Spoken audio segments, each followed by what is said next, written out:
Okay, so hey guys and welcome back to another Axel 72 video, and in today's video I'm going to be giving my prediction for the James Dickens versus Albert Batyrgaziev. Sorry, again, pronunciation as always is awful. Flies, and so if you are new around here and you haven't yet subscribed, please do so. Like the video. If you do need like a video, feel free to join the Patreon as well. As I always say, I don't think the pronunciation is going to get any better, but it does really support the channel, and we've got a few members there now. We've got a couple custom videos there now as well, and so if you want to request any videos for me to do combat sports related, then feel free. Thank you very much. But yeah, let's get straight into this video. So this is an opportunity for James Dickens, perhaps the last opportunity for him to be able to get a world title shot, and it is quite surprising to see that he has been given this opportunity.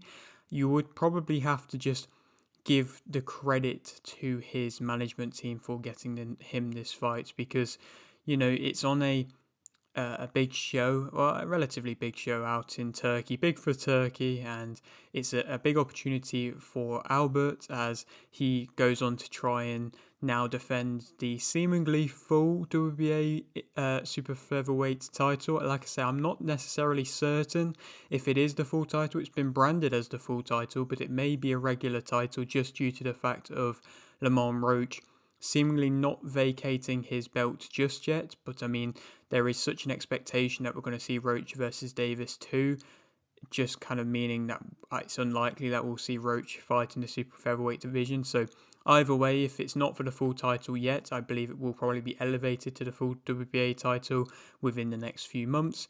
And I mean, the IBA super featherweight title's on the line as well. I mean, the IBA title seems to be making a comeback, but for the most part, they're definitely not, the most significant of titles. But I mean, like I say, it's a big opportunity for Dickens, and he has had two opportunities prior to fight for a world title. Of course, he fought Rigondeaux a good few years ago now, and he fought Galahad twice. The second time was for the IBF belt, and that was back in 2021 from memory. And he got stopped in the final round just due to the amount of punishment in which Galahad was dishing onto him, and he has had to work hard to get back to this opportunity to be able to get a world title. Perhaps necessarily you would argue maybe he doesn't deserve this shot.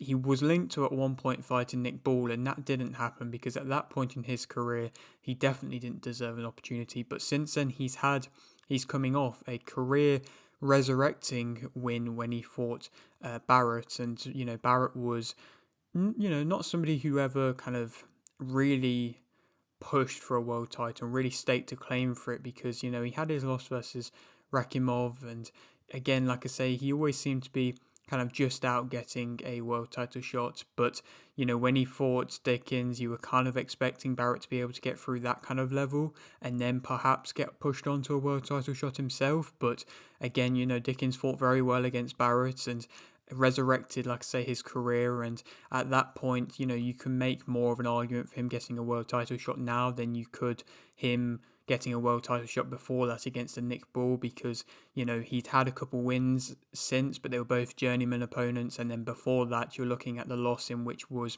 a unexpected and bad knockout when he got knocked out by Sosa.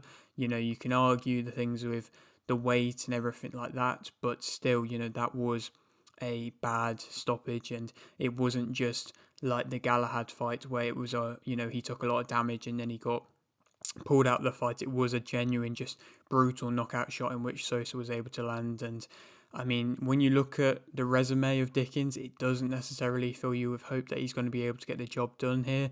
Yes, like I say, he has had some great wins in his career. You look at a Lee Wood win, and that was an excellent win for him. And he's had a few good wins against, domestic level, high kind of domestic level opposition. But the losses in which he has had, 4 out of 5 of them have been stoppages. And again, like I say, that's just not really something you want to be seeing against somebody like Batyrgaziev, who is on a run of being able to get stoppages. And, he is going in there with a good resume of, I believe, 8 stoppages in 12 fights. And, he's really got that kind of hype and momentum behind him. And again, the fact that Dickens hasn't really proven himself in the super featherweight division just yet. Again, it will be interesting to see how he fares. And I mean, both of these fighters are southpaws, so I think that might be a tough test for Albert, just to be able to see if he can deal with Jazza Dickens as a southpaw. He is a tricky fighter, and he does seemingly know how to fight the longer range type fighters, in which Albert Batyrgaziev is. But again, like I say, I mean, Albert is somebody who has already beaten quite a relatively big name from Ireland in John O'Carroll, and he's also, yes, he's been moved fast, but he's also beaten other unbeaten contenders who maybe haven't had the best of resumes themselves in the way of wins, but they are 18-0 or 20-0 and things like that. He hasn't just been kind of going through journeyman and things like that. He has really been tested, and of course, he is a 2020 Olympic champion, so there's no reason as to not move him fast, and that's why he has been moved so fast. But it's his first fight outside of Russia. Maybe that might play somewhat of a factor, but this is really his chance to be able to showcase that he is a world level fighter here, Batyrgaziev, and Dickens, of course, is going to be coming for the upset. And again, like I say, he has all chances to be able to do that. I think the fact that he did beat Barrett means he is riding a little bit of a high there, and I think he is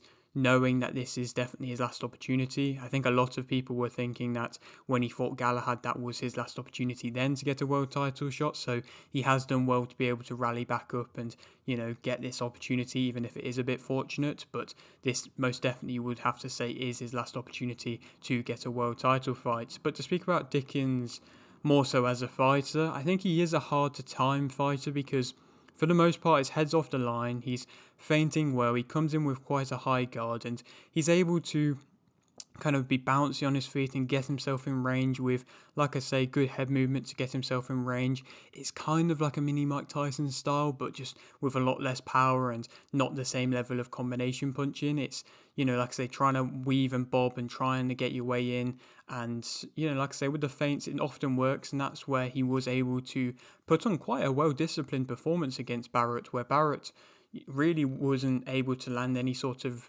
real significant shots. I think he does struggle more so with opponents his own size, Dickens, but Batyrgaziev isn't really like that. If you kind of compare the frames, Batyrgaziev does have a similar frame to an extent as to that of Barrett, and so maybe, these more longer range type fighters who aren't really used to shortening up their shots quite as much is where Dickens thrives. Maybe I'm reaching a little bit there, but I think perhaps that's where he could be, having a bit more success, and maybe that's why moving up in weight is perhaps a good decision for him. And I mean, defensively, I think he circles off well. He was pivoting off well, and like I say, circling off and working the angles against Barrett successfully, and he was being accurate in his work. A lot of his work is accurate. Yes, he maybe is throwing a bit too many singular shots, but for the most part, like I say, his work is accurate, and the way that he is circling off, he's resetting well. He can frustrate by doing that, and then he can be even explosive in his own work by just, resetting off well and then catching you when you're trying to walk back in again. So there is definitely things in which he did well in that performance against Barrett and in previous fights as well.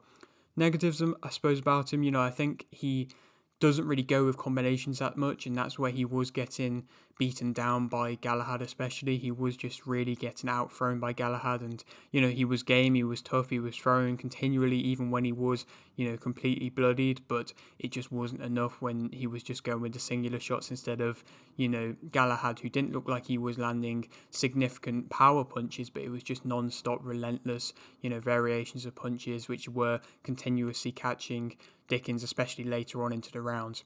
He can be pushed off. I don't think he's that physical, and I don't think even when he does get in close, he makes the most of being in close. I think that's how he got caught by Sosa, because he was just trying to get in close, and you can time him if he gets in close, because a lot of fighters don't seem to be respecting the power of Dickens, and when he is just throwing singular shots as well, it's really not putting fighters off coming forwards, because even if he does get in close, Dickens, it's not really doing too much. And if you can land that shot, and if you are a good inside fighter, it can be quite reckless from Dickens to try and get in close with just that, trying to land a singular shot.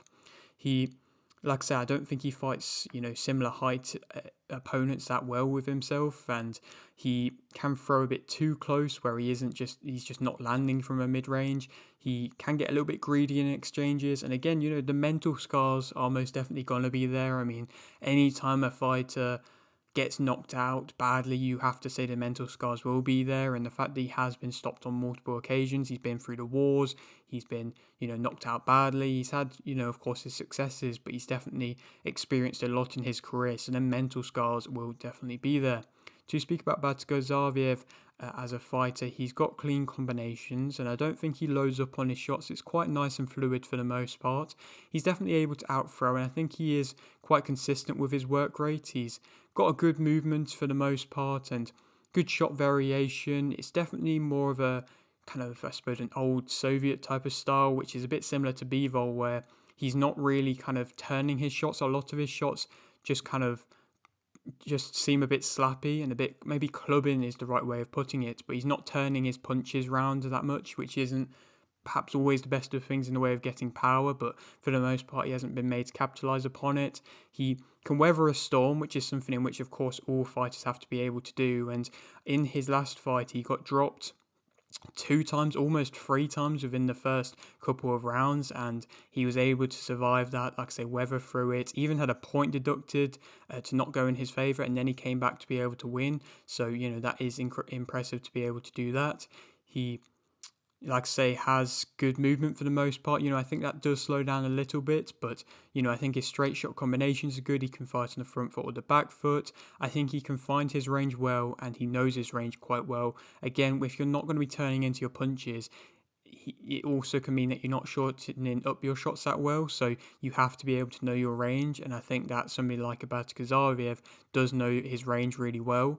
He can chop through the guard, and for the most part, he is a solid, well-rounded fighter. I think negative wise, like I said, I just don't think he shortens up his shots that well. So perhaps in close, he might not be able to land that significant of a shot to be able to really damage Dickens. He doesn't always put, like, say, that much conviction behind his punches. He can get a bit too comfortable and can get caught with the left check hooks, especially early on. That's how he got hurt in in that last fight of his, and his chin was definitely checked. And I mean, in general, I think the mid rounds he does kind of fade away a little bit, and that's where John O'Carroll had a bit of success against him. He physically can't really get you off that well, but I think that is more the case with fighters who are naturally more of a super featherweight. So again, he might be a bit more physical with somebody like a Dickens.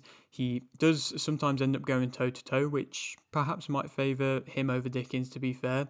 He does, like I say, slice his hooks a bit, and I think his movement does slow throughout the fight. Who do I think is going to win? I think that Albert Batyrgaziev is going to be able to win via TKO in round 9. I think he does, like I say, fade away in the mid rounds, but then he does sometimes come through with a second wind, and that's what won him that last fight of his.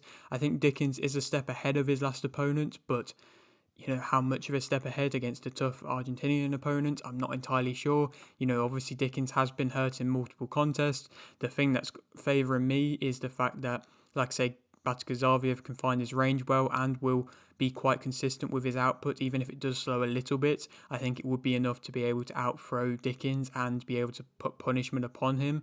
I don't know if he's going to get brutally knocked out Dickens, because like I said, I just don't think that he's going to get caught with that one shot in which he got caught with against Sosa, but still, for the most part, I think he is going to get beaten down and inevitably stopped in round 9. And it will be quite a sad, ending perhaps to Dickens' career. You probably would think that he maybe would retire at that point, but the way of where Batyrgaziev can go, I mean, realistically, he probably will want to have a few more defences, and they'll probably end up fighting the top contender like a Samedov, who's a Russian fighter. A Russian versus Russian type of contest would be a good one.